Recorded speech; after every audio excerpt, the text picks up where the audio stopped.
we have microphones for the live stream, just not for the. Okay. Well, but we can do like turn from. Yeah, maybe you can call it. I don't know the rest. Hi, good evening. Thank you for coming to our pre-concert discussion with Miriam, director and founder LIVSHI.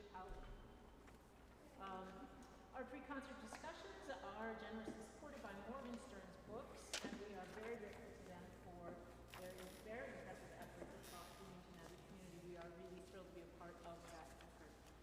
So we have with us Devin Nelson, adjunct assistant professor of music in the musicology. A little, where am I? And we are really, really thrilled to have her.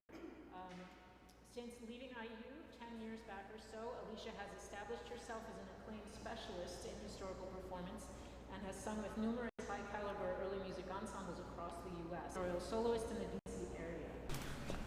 Thank you, Suzanne. So, Alicia, your group, Miriam, writes that many of your programs bring well-loved composers like Monteverdi and Schutz to Jewish spaces and other houses of faith, celebrating the Jewish roots in their compositions. A little slower and a little louder. Okay, thanks, Paul. She owes. I was wondering if you could connect that throughout the program. Those values come up, especially with Jacques. Sure, thank you for that question. So tonight's program is titled LIVSHI Owes, which means, and it's actually from a line of Isaiah. And the reason that we're connecting it to this program tonight is that Miriam did another program about the biblical character of Esther in 2019. And that particular opera the particular oratorio has a really so it was originally, the libretto was a translation, paraphrase, and recreation of sorts of Handel's. Great. A little slower? Sure. We need to talk right into these mics for the live stream, but I'll try to speak a little more slowly. Thank you. That we performed was a paraphrase in Hebrew of Handel's original libretto. And in addition and beyond just being a translation, it took on an entirely new character with the Hebrew text. It's rich with biblical allusions.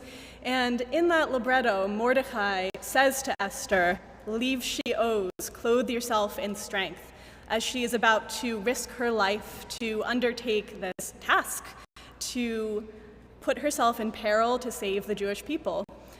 And this text echoes back to Isaiah, who in the original text is using it, clothe yourself in strength.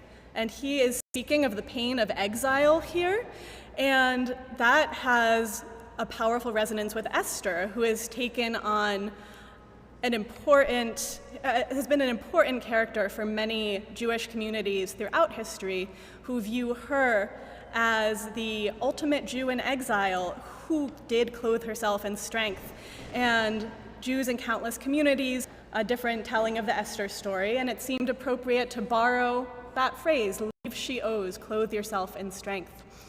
And I find that these two words are particularly useful for this tragic week that we have had as a country, where we all need to clothe ourselves in strength and to be together, to seek comfort and inspiration from our powerful net.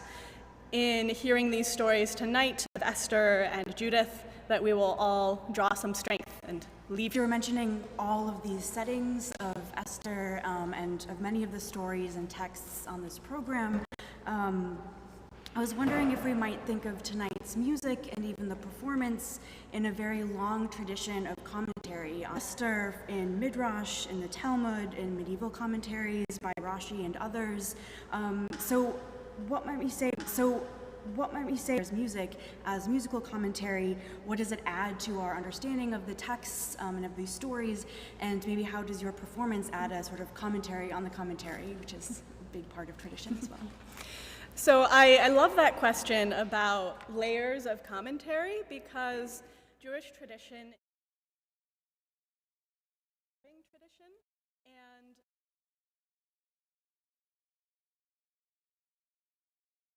all the way back to the Mishnah and the Gemara, the original ancient sages who were looking to explain sometimes gaps in the Torah, where they would say, what does this mean here? There's something that doesn't add up, or we are removed from this time and our lives are different now. So how can we make sense of this ancient text in a way that is relevant to our lives? And we see this in every generation. And what's so beautiful is that we can go back to the generations before us and see how they dealt with these same questions that confound us still.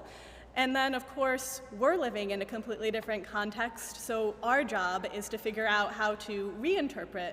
But we have these guides of the sages that came before us to help us do that work. And so I love Devin's question about how does music become commentary? And it's been really interesting to think about that because, of course, when a librettist chooses to tell this story, they are making their own commentary. Especially with translation. Especially, right. In the original text, we often don't hear about the inner lives of these people that we're hearing about. We hear the events of the stories, and they're very compelling, but we don't know what they were thinking and feeling for the most part. And then also, we miss some of the drama in between. So the libretti for these two cantatas you'll hear tonight give us a lot of that. It is action-packed, it is full of suspense, and you feel like you're right there in the action. And then we also hear about how these characters were feeling, about they're trembling, they don't know what to do, they're looking for encouragement, for sustenance. And those, of course, are all choices that the librettist made. And then when the composer chooses to set those words to music, she, of course, is choosing how do I interpret what the librettist wrote, and how do I heighten my interpretation of this through the music.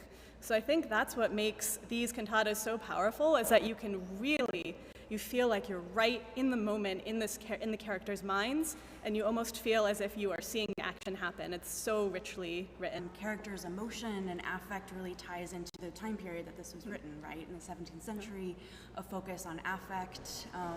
Are there any particular moments that you think we should listen to for that effective character? There are so many, but in the first cantata you'll hear Judith. Jacques de la Guerre is narrating Judith's process of her fear and her resolve, and there is a rather lengthy instrumental telling of the events that happen in the story of her beheading Holofernes. You will hear her raising her arm to strike, and you will hear some very vicious movements in the continuo. You hear the head rolling. It's incredibly graphic, so listen out for that. That's probably the number one example I can point out. We may not have staging, but we can hear it. Excellent. So I wanted to talk a little bit about the last piece on the program, which of course is by you. So it's fantastic to have you as a composer here as well as performer. So you discuss your compositional process in your program notes, which you can find in the handout for today. And you say that you originally started this as a two-part melody, and you were sort of adding to it each week as sort of almost like a returning process that you're building on each week. How do you, in thinking of this as sort of a tradition of you're coming back to it each week, almost like a meditation on the same text, how do you see yourself in larger traditions of music making, in traditions of music history, of Jewish music, and of female musicians, our theme for this year's festival? Yeah, thank you. So the process of writing, it was so emotional in the middle of the pandemic to spend a little time every day, and it's full of the possibility of redemption and beauty as well. But it is a painful text because it's about that you are longing for connection, which I think is something that everybody has felt at one point or another, and perhaps even more so during these past few years. So that was on my mind as I was coming back to this text as a meditation each time I returned to it. And to answer your question about how the process fits in with Jewish history and Jewish music and women in music, I think the mission of Miriam and of this group, as I've been thinking about that question, really shows us that throughout Jewish history, we have lived in every corner of the world, and we have learned how to make our homes in new places. And every time we've done that, we live with our friends and our neighbors. And in that way, the Jewish communities around the world have become richer and stronger because we've adapted and learned, and because of the people we have lived with and learned from. And so, as a Jewish musician myself, who is steeped in Baroque music, in classical music, in early music, and also as a Jewish musician. And I've come to the realization that this is the right or wrong way to be a Jewish person or a Jewish musician. The music that we are performing tonight is in a musical language that I'm sure many of us hold very near since we are here at this festival. Baroque music, we love it. It calls to us on a very deep level. It evokes strong emotions. It is transcendent. It helps us find calm. It makes us excited. And for me, the ability to connect that with my identity as a Jewish musician is part of the story of the Jewish community and our resilience. And being able to tell Jewish stories through this musical lens is so powerful for me, and being able to share that with you tonight. Thank you. One more quick question. You chose the text Yedig Fish. Did you compose on other, or what really struck you about this one? Why did you come back to this one so often? I got really stuck on this one text. One of the reasons is it's just very long. It has a lot of stanzas, and so I would do a line or two a day, and then I would stop because it was really, really emotional, and that was all I could handle for each day. And I do think I came to this text because it really helped me find an outlet for the difficulties that I was feeling during the pandemic, of feeling sick, of feeling uncertainty, and that text just was calling to me powerfully. One of the inner stanzas contains words that have become part of the Jewish prayer for healing, Misha Berach, and the words are Ana Elna Rafana La, and those come all the way back from the Torah when Moses' sister Miriam was stricken with an illness, and he cried out, Ana Elna Rafana La, please God heal her. And so this piece became also a prayer for healing for all the ills that were plaguing our country during this time. And very relatable. Excellent. Well, thank you so much, and we look forward to hearing your work. Thank you, Devin.